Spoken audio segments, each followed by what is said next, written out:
ఇక్కడికి వచ్చిన మీడియా మిత్రులకు, ఎంపీటీసీ గారికి, మా పూర్చల పెద్దలకు, గ్రామ సభ్యులకు అందరికీ పేరు పేరున అందరికీ నమస్కారం. నిన్న ఒకటి వీడియో వైరల్ మనం చూసామని, అది అన్ని తెలుగుదేశం గ్రూప్లో ఐప్యాక్ సర్వే అనేసి చక్కర్లు కొట్టింది. ఈ సర్వే ఎట్లా చేశారో ఏం కథలో మనకైతే తెలియదు. సర్వే అని పేరుతో మళ్ళీ అది జరిగిందో తెలియదు. ఇప్పుడు ఐప్యాక్ సర్వే అని చెప్పారు. ఐప్యాక్ వాళ్ళు ఎక్కడైనా సరే సర్వే చేస్తే ఎట్లా చేశారు అంటే ఏ ప్రతిపాదకన చేశారు. మామూలుగా ఒక విలేజ్ ఒక నాయకును అలా పెట్టి చేస్తారనుకుంటాను నేనైతే. మళ్ళా ఒక వార్డు నెంబరు కాదు, లేకపోతే ఏ పార్టీల చురుకుగా ఉండే వ్యక్తులు కాదు, మళ్ళీ వాళ్ళు సర్వే చేశారని చెప్పారు. అది ఆల్రెడీ ఇప్పుడు మనము అన్ని దాంట్లో ఛానల్స్లో కానీ కొన్ని దాంట్లో అంత తెలుగుదేశం గ్రూప్లో బాగా వైరల్గా తిరుగుతుంది.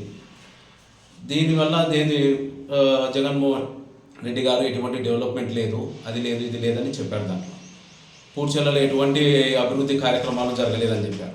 పూడ్చెలలో అభివృద్ధి కార్యక్రమాలు మా దగ్గర డేటాతో సహా ప్రతి ఒక్కటి మేము రికార్డింగ్గా ఉన్నాయి. దీన్ని ప్రతి ఒక్కటి మేము నీట్గా విషయనిధంగా మీకు చెప్పేస్తాను. పూడ్చెల స్కూల్ ప్రహరీ గోడకు 7,30,000 రూపాయలు శాంక్షన్ చేశాము. స్కూల్ కోసం నాడు నేడు ఫస్ట్ ఫేజ్ కింద 23 లక్షల రూపాయలు శాంక్షన్ చేశాము. ఫేజ్ 2లో 44 లక్షలు శాంక్షన్ చేశాము. అదనపు తరగతి గదులకు 60 లక్షలు శాంక్షన్ చేశాము. గ్రామ సచివాలయము, హెల్త్ సెంటరు, రైతు భరోసాకు దాదాపు 80 లక్షలు శాంక్షన్ చేశాము. నాగచెరువు నుంచి మైనార్టీ కాలనీకి మనం పైప్ లైన్గా 8 లక్షల రూపాయలు శాంక్షన్ చేశాము. దానికి ఎలక్ట్రిక్ కనెక్షన్ కోసం 3 లక్షల రూపాయలు శాంక్షన్ చేశారు. మళ్ళీ అక్కడ నుంచి డ్రైనేజ్ 170 మీటర్ల డ్రైనేజ్ కాలువలు కూడా నిర్మించాము. ఎస్సీ కాలనీ బోర్ కోసం మాలపేటకు 2,20,000 రూపాయలు శాంక్షన్ చేశాము. మరి ఎస్సీ కాలనీ దీనికోసం 1,40,000 రూపాయలు శాంక్షన్ చేశాము. కమ్యూనిటీ హెల్త్ సెంటర్ కోసం 3,80,000 శాంక్షన్ చేశాము.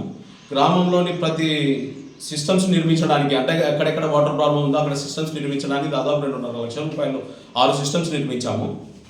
ఫ్లాట్లు పంచలేదు. జగనన్న కాలనీలో కోసం ఒక్క ఫ్లాట్ కూడా పంచలేదంటే ఇది జగనన్న కాలనీ ఫ్లాట్లు.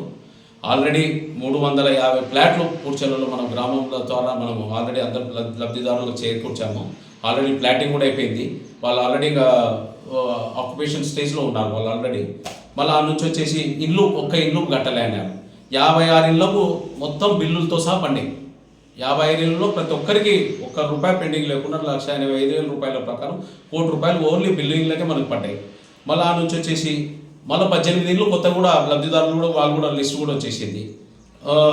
మనం ఇంకా దీని టోటల్ ఇప్పటికే మనం 2,32,00,000 రూపాయలు ఓన్లీ డెవలప్మెంట్స్కే ఖర్చు పెట్టాం మన ఊరు పంచాయతీ కోసం. అదిగాక మనకు అమ్మబడి అయితేమి, ఆసరా అయితేమి, చేదోడు వాదులు అయితేమి, దీని కింద దాదాపు మనము 25 కోట్ల రూపాయలు ఖర్చు పెట్టాము. 25 కోట్ల రూపాయలు అంటే మన ఒక్క పూడ్చెల ప్రజలకే 25 కోట్ల రూపాయలు దాదాపు, అంటే సంక్షేమ పథకాలు అయితేమి, డెవలప్మెంట్ ద్వారా అయితే దాదాపు 28 కోట్ల రూపాయలు మన ఊరికి లబ్ధి చెందింది. ఇది ఎప్పుడైనా తెలుగుదేశం గవర్నమెంట్లో జరిగిందా? ఆలోచించండి. పింఛన్లు ఎన్ని ఉన్నాయి? పింఛన్లు 140 పింఛన్లు ఉన్నాయి. పింఛన్లు ఈరోజు ఎన్ని పింఛన్లు చేశాం ఒకసారి ఆలోచించండి. ప్రతి ఒక్కరికి ఎవరు సాకులోళ్ళకి ఎందుకు, మంగళోళ్ళకి ఎందుకు అని అంటారు. ఆకలి ఎవడైతే ఆకలి ఉన్నాడో వానికి అన్నం పెడితే అన్నం విలువ తెలుస్తుంది, ముద్ద విలువ తెలుస్తుంది. కడుపు నిండా మనం ఉన్నోనికి దాని విలువ మనకేం తెలుస్తుంది? అందుకనేసి జగనన్న ఏదైతే అభివృద్ధి కార్యక్రమాలు చేస్తున్నారో ప్రతి ఒక్క పేదవానికి, అందరికీ పేదవాని దృష్టిలో పెట్టుకొని మనం అభివృద్ధి కార్యక్రమాలు చేస్తున్నారు. ఈవెన్ ఎక్కడైనా ఒక్కసారైనా సరే మనకు కరప్షన్ లేకుండా చేశాడు. ఈరోజు ఎక్కడైనా సరే పెన్షన్లకు కానీ హౌసింగ్లకు కానీ ₹1 ఎవరు కూడా నాయకులు తినకుండా మన వాలంటరీ వ్యవస్థ ద్వారా ప్రతి ఒక్కరి లబ్ధిదారులకు చేకూర్చారు. ఇది కాక మనం భూపాల్ రెడ్డి గారి గురించి అది మాట ఈ మాట చెప్తున్నాం. భూపాల్ రెడ్డి గారి చొరవ వల్ల 20 సంవత్సరాల నుంచి మన ఫ్లాట్లు పంచాలి. 20 సంవత్సరాల కిందట అది ఇంతవరకు లబ్ధి కాలే. ఈరోజు భూపాల్ రెడ్డి దయ వలన ఈరోజు ఇక్కడే మీకు కనిపిస్తుంది. 120 ఫ్లాట్లు 20 సంవత్సరాల కింద ఉన్న ఇష్యూస్ని మేము తెగొట్టాము. భూపాల్ రెడ్డి గారు ఎప్పుడు అడిగితే ఏది అడిగినా మన ఊరికి అన్ని విధాల సాయం చేశారు. ఇంతకనే ఏం కావాలి మన పూడ్చెల ప్రజలకు? మీరు దయచేసి వెళ్ళే వాళ్ళు వెళ్ళండి, ప్రాబ్లం లేదు. కానీ పార్టీని నమ్ముకునే పార్టీని మనం అనవసరమైన మాటలని మనం ఇబ్బంది చేయకూడకుండా ఎవరి దారి వాళ్ళు పోతే మంచి, ఎవరైనా పోవాలనుకున్నారు వెళ్ళిపోవచ్చు, దానికి ఎటువంటి ఇబ్బంది లేదు.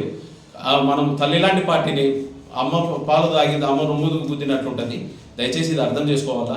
మీరు ఏదైనా సరే మనం అభివృద్ధి లేదని మాత్రం దయచేసి అనొద్దండి. ఇంతకన్నా ఏ పార్టీలో కూడా ఇంత అభివృద్ధి జరగలేదు. ఇంకా మనం ఏమన్నా కావాలంటే మన దగ్గర మొత్తం ఇది మొత్తం లబ్ధిదారుల లిస్ట్ ఉంది. అన్ని విధాల ఏ లబ్ధిదారులకు ఎంత వచ్చింది, లేఅవుట్ కూడా ఇది ఇక్కడ ఉండండి చూడండి. ఇది లేఅవుట్ కూడా మీరు ఆల్రెడీ జగనన్న లేఅవుట్. ఇంతకన్నా మనం ఏం చేయాలో చెప్పండి. ఇంకా ఒక ఫ్లాట్ పంచాలి, అది పంచాలి అనేది దయచేసి ఇవన్నీ గమనించండి. పార్టీలో మనం ఎవరెవరు వెళ్ళాల్సుకున్న వెళ్ళండి, అంతేకాని 4.5 సంవత్సరాల నుంచి పార్టీలో ఉండి ఇప్పుడు ఎలక్షన్ దగ్గర ఇటువంటి మాటలు మంచిది కాదని నా అభిప్రాయం నేను చెప్తున్నాను. ఇంతతో సెలవు తీసుకుంటున్నాను.